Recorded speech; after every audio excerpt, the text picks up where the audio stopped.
Good morning, ladies and gentlemen. We are happy to welcome you to the workshop UK Solution for Environmental Monitoring. And it is organized by the Department for International Cooperation. And we have three talks today. It will be Dunton Environmental, and Martyn Hanks and Mike White, QED Environmental. They are the leading manufacturer of the equipment for gas management. And we have Joe Hughes from Manx Technology Group, IoT solution for environmental monitoring. And without much ado, I suggest that we start the webinar, and I would like to give floor to Tony Sadla from Dunton Environmental. Tony. Hi. Good morning, everybody. Trust everybody's well and all is well with your families. Challenging time. So I'm just going to begin and just tell you a little bit about who we are. My name is Tony. I'm a director of Dunton. Okay. Our prime, what we do on a construction basis is that we heal the soil. So soil that's contaminated, asbestos in soils. We have a technology to heal the soil. So I'm just going to tell you a little bit about the company. Katrina, could you do? So what we are part of the Vinci Group, and I'm not going to just go through too much because you can read perhaps for yourselves. But what we are is we're very committed to cleaning the environment, making sure that we can prevent. See, our goal is to prevent contaminated material or any kind of material from going to landfill. And I'm going to show and prove that our technology works. So again,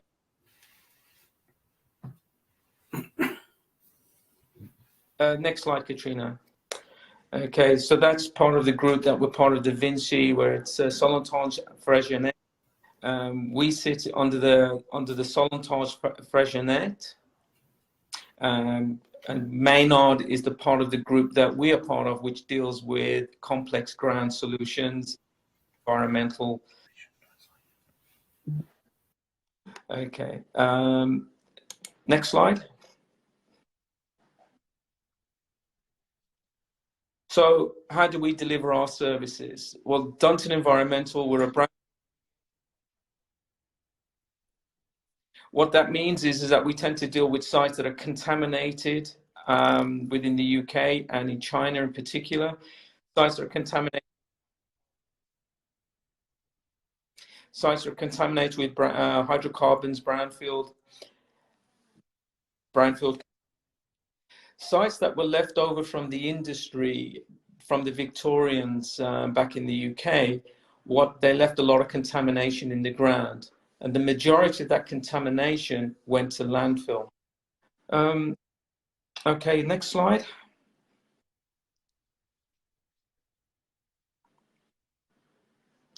The areas of our expertise is dealing with soil that's contaminated, ground stabilization.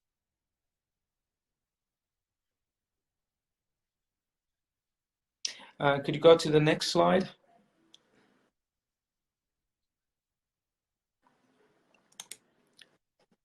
So what we've developed over a period of time are what we call,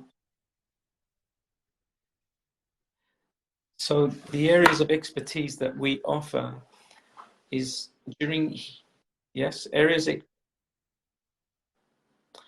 so soils, as I said, we've now developed a system where soils do not have to go to landfill. We have opened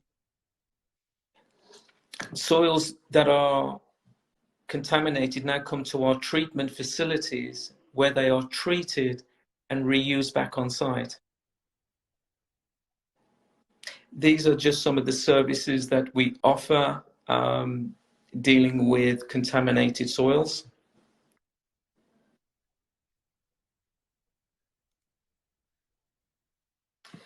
These are the waste facilities that we have throughout the country of the United Kingdom.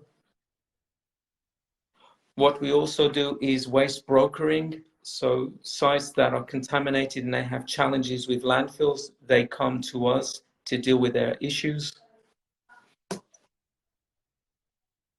This is something that we've invented in the UK, where people can actually get a price online as opposed to waiting for a commercial price from a person. And we also do the waste classifications as well. These are clients that we work for in the UK.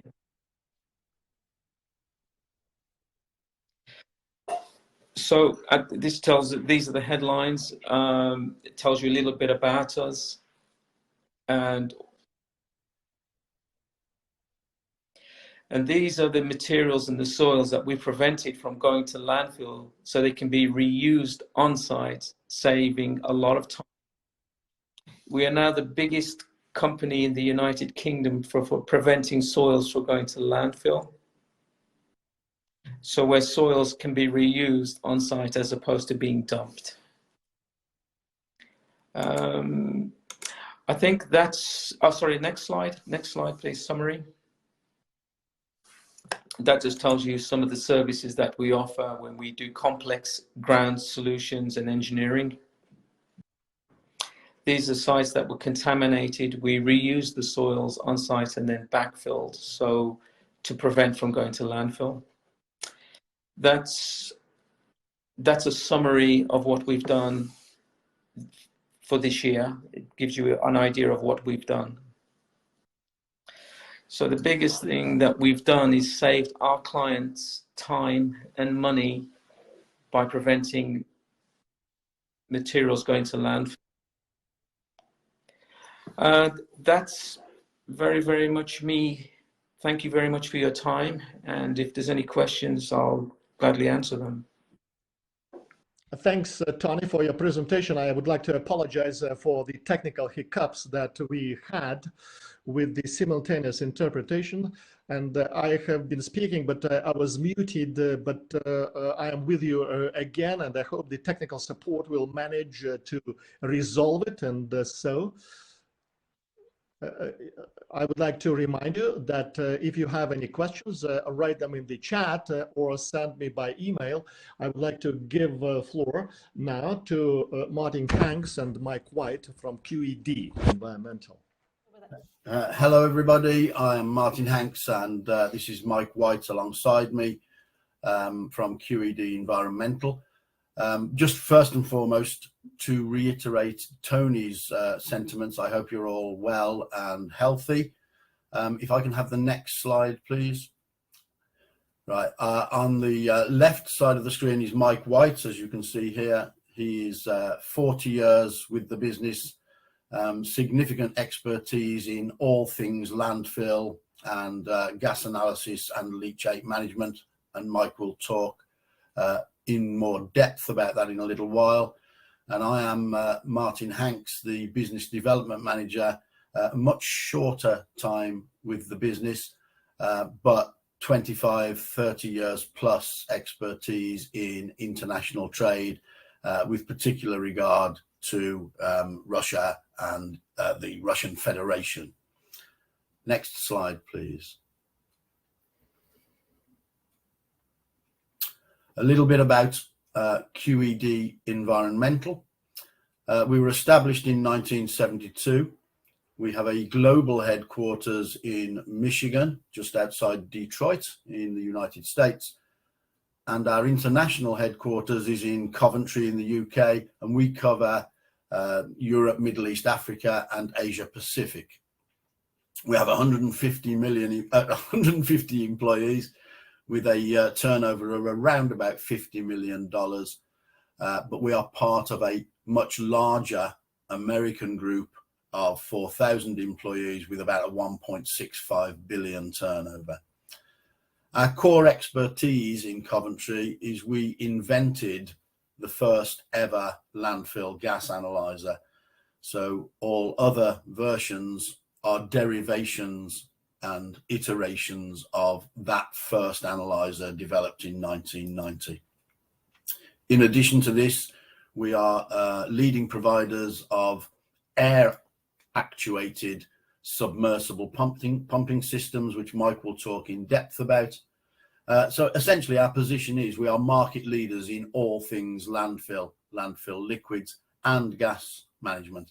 And as you can see below, some of these are relevant and some of these are less relevant because you have Russian equivalents, but ATEX approval, ISO standards approval, CE marking, and various quality certifications to give you a degree of confidence of the quality of equipment that we carry. I'm going to hand over to Mike now for the next slide, and he's going to talk you through a typical landfill. Michael. Thank you for that, Martyn. Yes, just to reiterate our product business area, obviously landfill is one of our core areas, but as mentioned in the previous presentation, then we are involved heavily in liquids and some gas monitoring for the environmental industry, as sort of discussed earlier. So we can supply our products into different management areas. Looking typically at a landfill, as you can see the cross-section slide there, we look at how a landfill is designed. Some landfills are of an age where there may not have been the engineering as we have these days, where the site's fully lined. Landfills potentially come out of quarries where we've extracted soils, clays, gravels, etc. And it becomes a big hole in the ground, which can then be used for waste and for obviously the restoring of that ground back to use later on. Typically, the site is lined, so in intensive purposes, it looks like a bowl. And they line it with a specific non-impervious liner, which should enable or stabilize the ground such that no leachate or gas migrates out of the site. So during the process of the engineering of the landfill itself, it is then split up into different sections and segments where the waste is then placed and layered and compressed. Within each of these cells, there are riser pipes which allow then for the leachate and gases to be extracted during the process of filling of a landfill. Obviously, the materials used in landfill, it could be household waste, industrial waste, medical waste, or any other waste which no longer be used in recycling or recyclable waste. So therefore, through the ages of landfills being present, we have degradation of waste, we have movement of the waste whilst it decomposes. So as you can see, again, to the side of the picture, we have means of being able to extract that gas, which comes from the waste degradation. That can then be utilized to actually produce energy by putting the gas through CHP, which is an engine. So you're looking at putting a gas fuel through a combustion engine, which can then turn a turbine, turning that into electricity. Other operations for the fueling is it could be turned into liquid gas, which is liquid fuel. If this isn't the case, or if this is the case where you've exceeded the amount of energy produced, then you can flare the gas, causing less emissions to the atmosphere just by gas flaring. So you're burning the gas and reducing and taking out any of the noxious gases before it is flared to atmosphere. The byproduct of waste also is the liquid phase. So that is also extracted, and legislation in the UK states that we have to meet a compliance level of a metre to a metre and a half from the base of the actual landfill cell itself.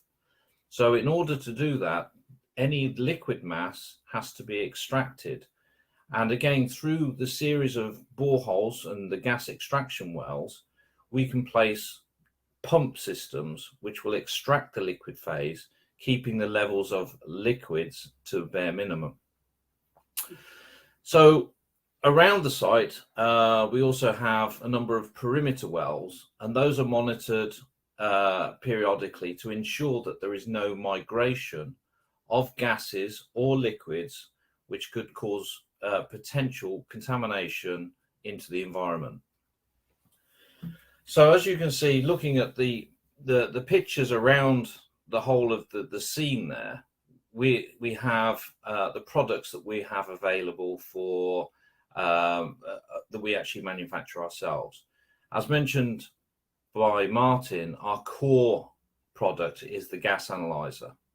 Now that was produced back in 1990, and it has been the market leader ever since, with different iterations, different changes and designs to the product.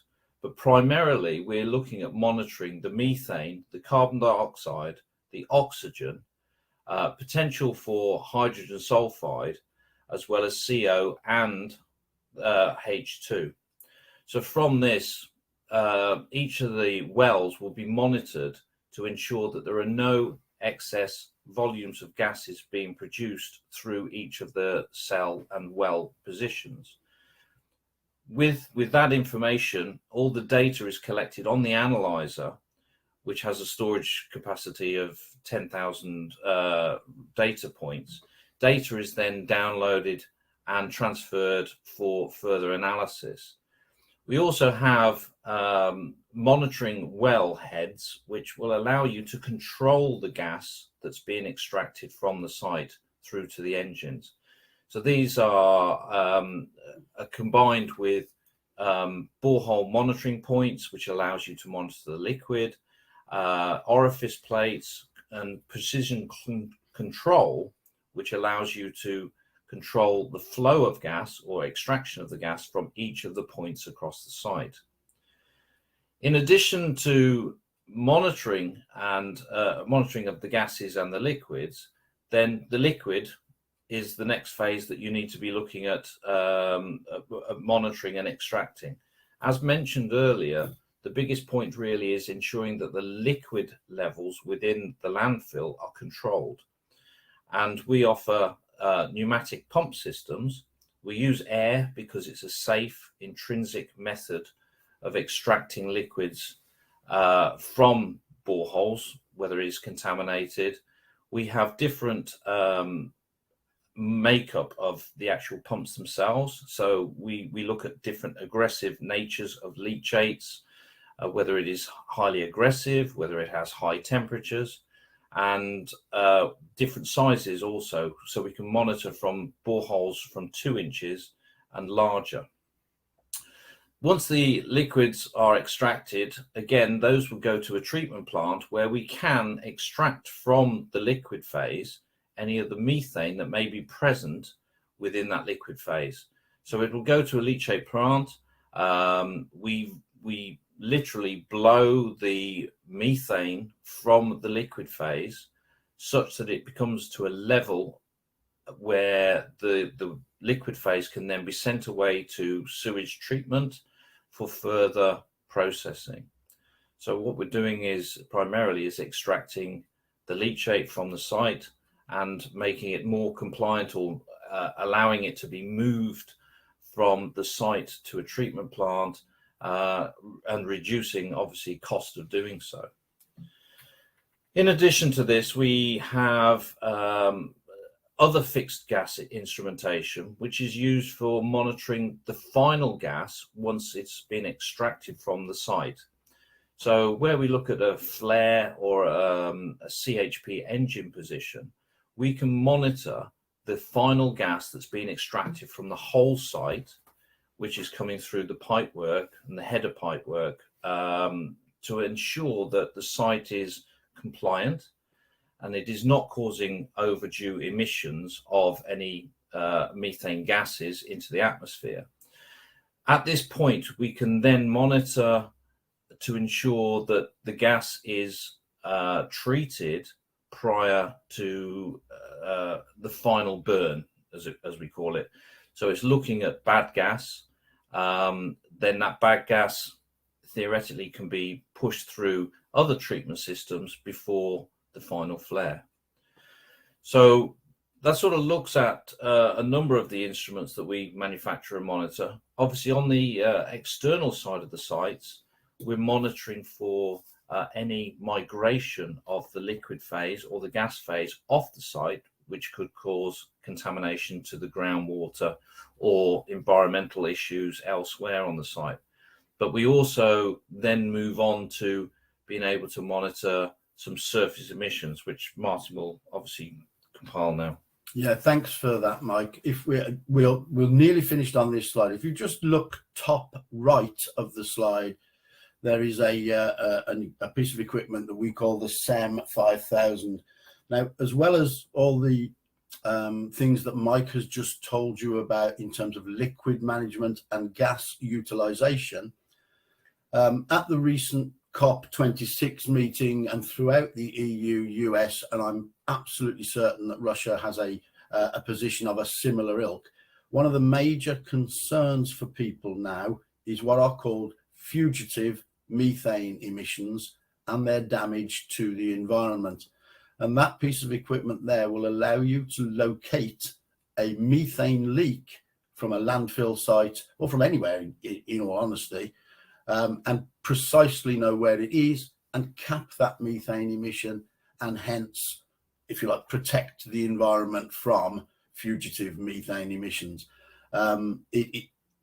What we're showing you there is the base equipment that can be hand mounted. It could even be drone mounted and allow you to search for methane links. If I could have the next slide, please.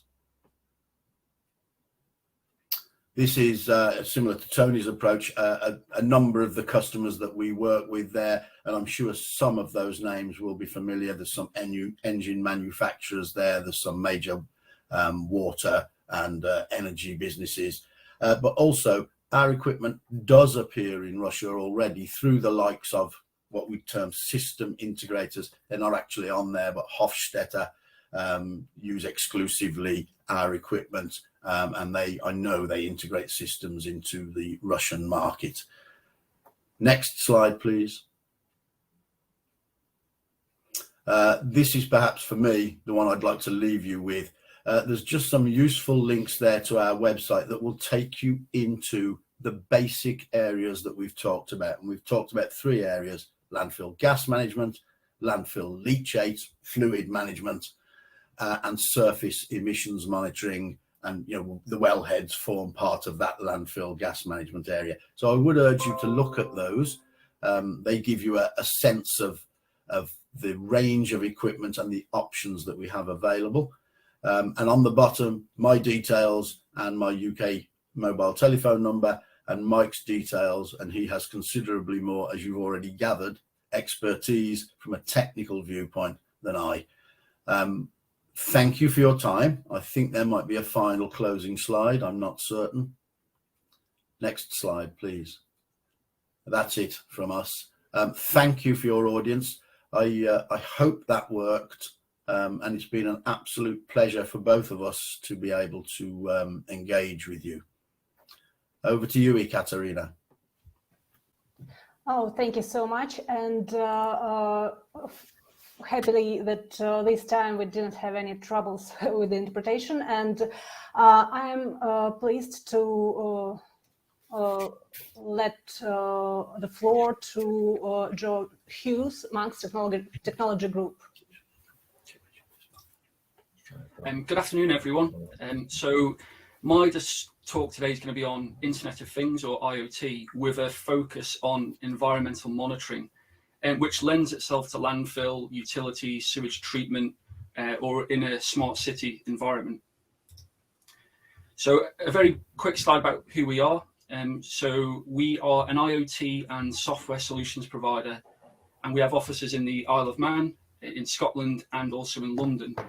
We work with a variety of customers all over the world, ranging from universities, utility companies, local government, regional government, and construction and manufacturing. In most cases, these companies have established technology programs, or they're willing or have a desire to test new technologies. And we kind of assist in both aspects with that. So a very quick slide on what is IoT. There's lots of definitions, whether it's McKinsey or Forbes or whoever you look at. Generally, the simplest way that we would explain it is you have sensors that measure or monitor, that could be gases, water, soil nutrients. You have a network which transmits that data wirelessly. And then you have the software which does the analysis, the dashboards, the reporting. And you can use technologies like AI or machine learning. So if I focus on the sensors, there's a whole variety of sensors. We probably work with several hundred. We broadly categorize them into smart cities, smart environment, and smart water, and then also smart agriculture, which is very much for farming, really.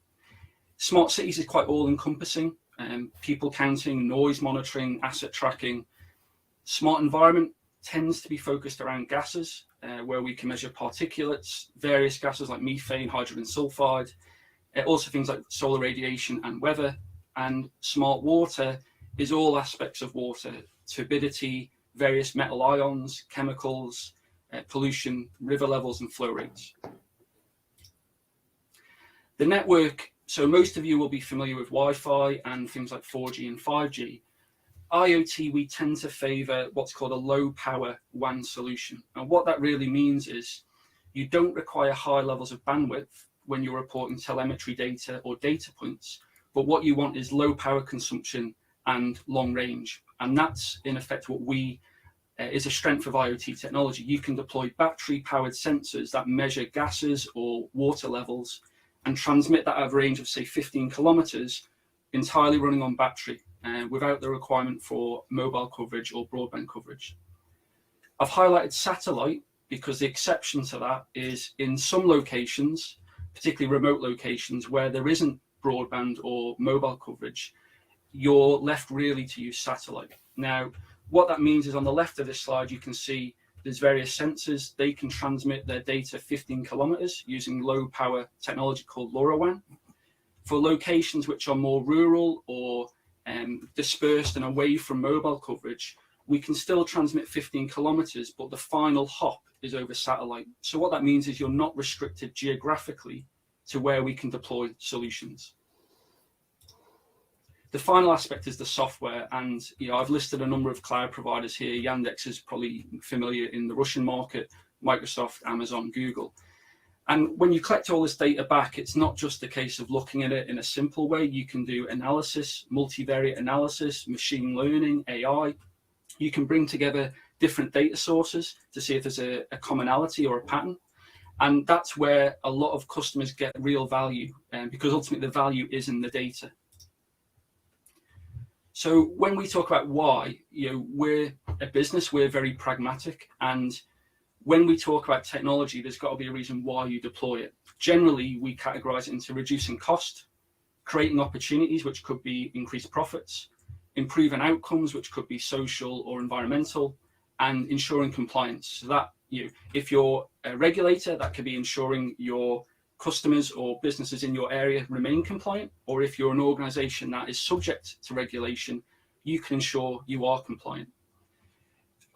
At the bottom of the slide, you can see where I've highlighted identify problems and develop solutions. IoT is such a broad spectrum of technology. What you find is that the most value is when the customer works with the provider, such as ourselves, because the customer has the domain knowledge, the scientific knowledge, and the operational knowledge of their business, and they understand the problems and the challenges, and then we can help develop solutions. So it is very much a partnership in many cases. In terms of the how, so what IoT delivers or senses is visibility. You can see exactly what's happening within your organization or your operation. And by that, what we find is a lot of customers have certain thresholds. When a gas exceeds a certain level, generate an alert, or when the water level exceeds a level, generate an alert. What IoT gives you is increased visibility. So you have measurements every 5 minutes or every 10 minutes, and you can see trends develop. And what that allows you to do is take action early on to prevent an incident further down the line. Real-time data, typically 10 minutes is probably what we see is the average, whether that's gas or water levels or asset tracking. Every 10 minutes you get data points. And we talk about something called hyper-local monitoring, which is you can deploy thousands of sensors over a wide area and have really granular monitoring at a geographic level. So that has applications in landfill, waste management, utilities, or in a smart city environment. All of it's done remotely, so you can be in another country. It's transmitted from the network to the cloud, and you can access dashboards. And then what it also does is it allows a whole range of analysis and integration.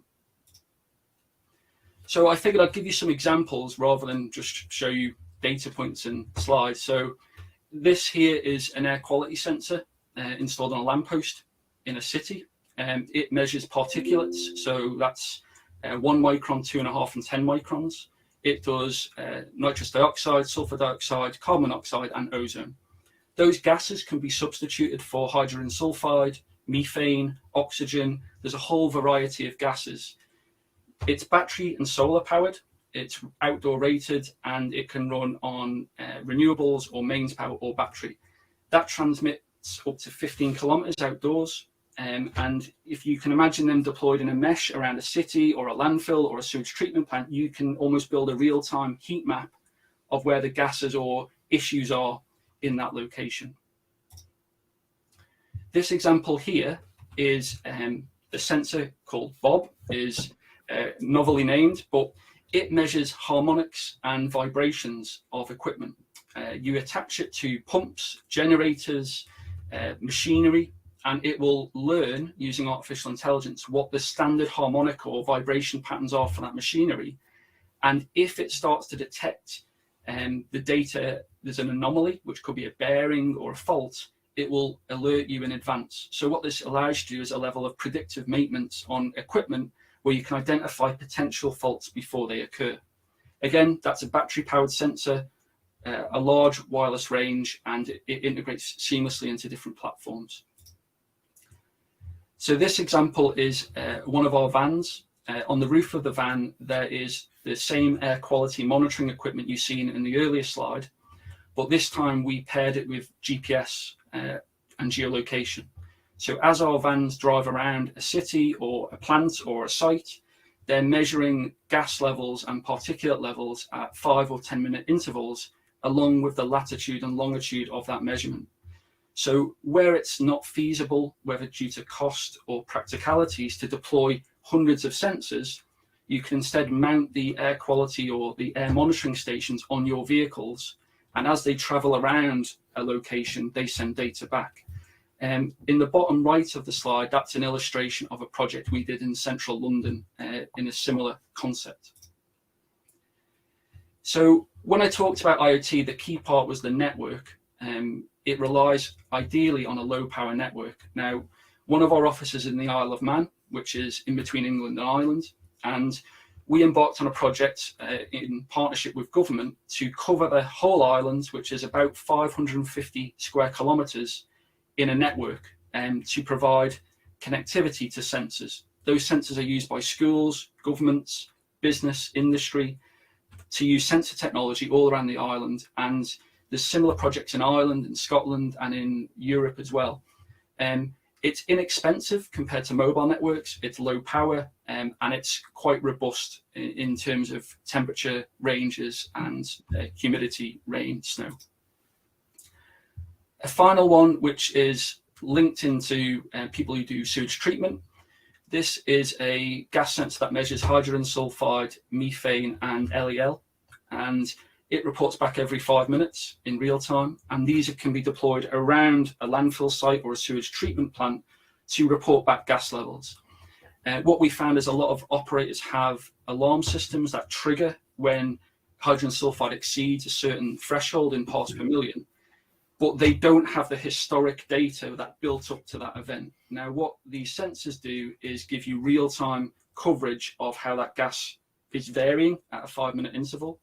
You can then bring in things like weather data. You can bring in the status of machinery or plants that is operating to see if there's a correlation or a trigger that might be leading to that gas increase. And a final quick one is asset management or tracking, where every vehicle, piece of machinery, staff member can be tracked accurately using GPS or beacon technology, so you can see exactly where people are in your operation and where they have been. What's quite interesting is a lot of the technology now, when someone is a driver, it will identify the driver by a keyring, which is shown on the slide. So the products themselves are probably, in terms of applicability, environmental monitoring, which measures a whole range of gases and particulates. It's easy to install, battery powered, transmits the data back. That data can go to a off-the-shelf cloud platform, a mobile app or a dashboard, or if you have your own SCADA system or management system, we have software developers that build the integration so that data can complement what you already have in terms of data points in your business. Water and gas is a popular sort of vertical we aim at. At the most basic level, we can do temperature, pH, dissolved oxygen, conductivity. When you start to look at the more complex sensors, things like turbidity, suspended solids, oxygen demand, even things like coliforms and crude oil can be detected in water levels, and again, transmitted back in real time. And then there's a whole range of what we call other sensors, which is the predictive maintenance, asset tracking, noise, tamper protection. These are very small, battery powered. They can be installed on vehicles, drones, autonomous vehicles as well. We're working with companies in China who have them, and they're quite versatile. A very quick slide on how we work. At the most basic level, we supply equipment and sensors, and we let our customers build and deploy that solution. We can do the network design if there's a given area. What's more common is, depending on where you are in the sort of roadmap of technology, we work on collaborative proof of concepts where we agree a scope to test the technology, to prove its value, to demonstrate to stakeholders in the business, and we help build those proof of concepts. And then if it's successful, we can then consider next stages. Again, with a focus on reducing costs, improving outcomes, compliance, and creating opportunities. And if there's any questions, I'd be happy to answer through El Caterina or directly. Thank you.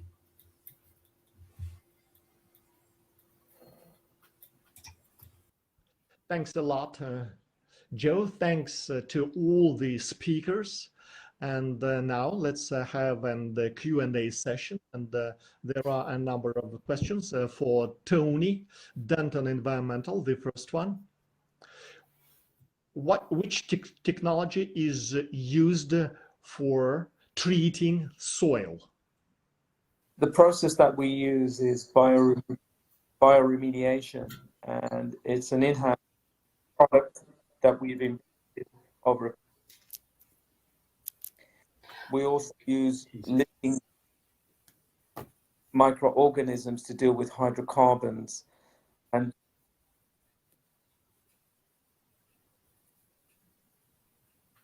and for stubborn heavy metals, again, we use a combination of in-house products. Okay, and when you treat the waste, what are the resultant fractions? When we treat the waste, particularly with hydrocarbons, we can get a 50% reduction within days. And what we use is that we spray our liquid product into the soil by using a combination of, if it's small stockpiles, we tend to use an excavator and alu bucket. But if it's, depending on the quantity, we can use our bigger machines, which then can do up to 1,000 tons a day. And we're working on new machines where we can actually double that amount as well. So it's a combination of a liquid product that we add. 3 similar questions. And if there are any other questions, the specific, you can clear it up in the chat. And what is the price of bleeding the gases for the capacity of the landfill of 200,000 tons? Yeah, it is. As regards the gas monitoring, it is very difficult to put an answer on how much production you can get from landfill. Obviously, you're putting a volume of gas into the system, which then is producing X kilowatts of energy. So some of the landfill sites in the UK, you may have six to 8 engines, which are just producing energy based on a kilowatt basis. So every site is different in its makeup and the waste that goes into it. So with our gas analyzers, we're monitoring the gas composition. We can be monitoring the kilowatt outputs or the BTU outputs per well. When you times that or add that to the system, then the final figures that are given obviously are dependent on what gas generation is being produced from the site. Obviously, with the controlling of each well that you extract from determines the total output gas extraction per day. So you will control each section of the site per day or per week to maximize the gas production that's being produced. So I can't really answer the volume or the actual monetary side to the extraction that's given, other than being able to monitor the gas composition. How is this particular unit working with the growth of the landfill and its height when its height is getting higher? Right. So as the site starts in its initial stages, then the vertical wells or the angled wells are placed as the fill extends through its vertical height. So the pipe work is extended in stages, maybe of 3-meter sections. Each of the wells then would be capped. So you're looking at, if you're working at 3-meter stages, it means you have personal access. You obviously need engineer access to each of the wells, especially if you have a monitoring regime which you have to comply to. There are times when some of the pipe work or some of the wells are turned off whilst you are doing engineering filling procedure around each of the wells. But once those wells become accessible again, then you will reconnect your gas extraction system, you will reconnect your leachate extraction system, and then carry on with the monitoring and extraction. So everything happens as the waste rises in the cells. There's another question. What's the innovation of this solution, and how unique is it in terms of things missing in Russia? I don't think the colleagues will be able to say how different it is from what it is in Russia, because they don't know what solutions are available in Russia, but they can tell perhaps how unique their solution is. I mean, as regards to how landfills operate, especially in the UK and Europe, is everything is policed, if you wish to say, if we say that sort of word, by the Environment Secretary, the environment agencies, the government organisations, to ensure that these sites remain safe, such that they're not causing emissions of gases, they are not allowing leachate to dilute into the groundwater. Obviously, our air is important, and our liquids are the water below ground is very important to us.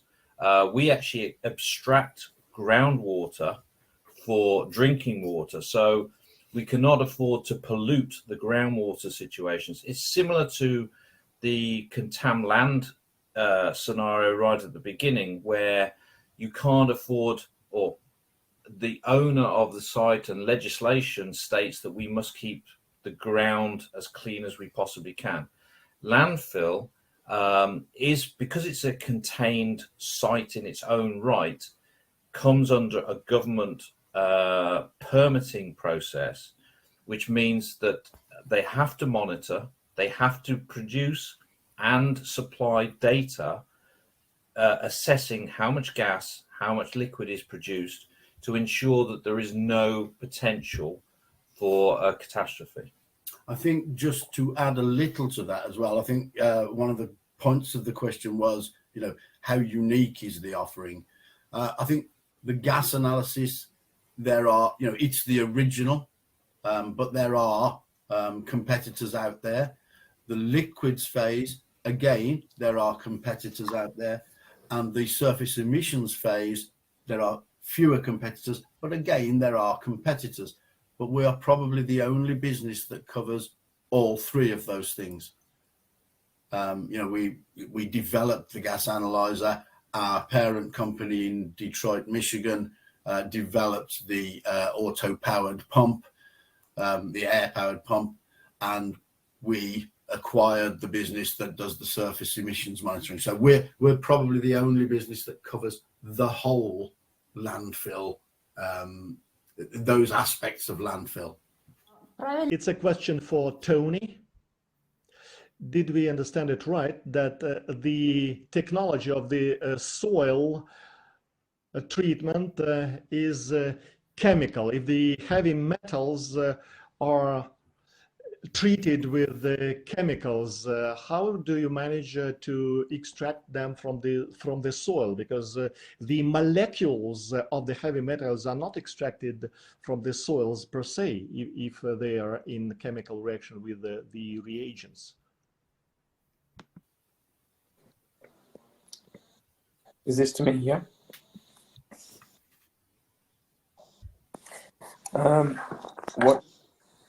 What we do is that we use a combination of chelating, we use oxidization.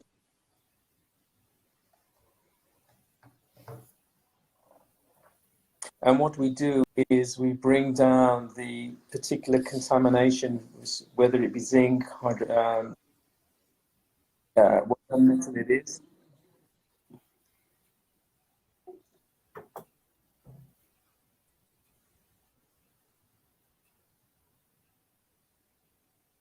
What we do is we target the particular heavy metals, whether it's cadmium, magnesium, zinc.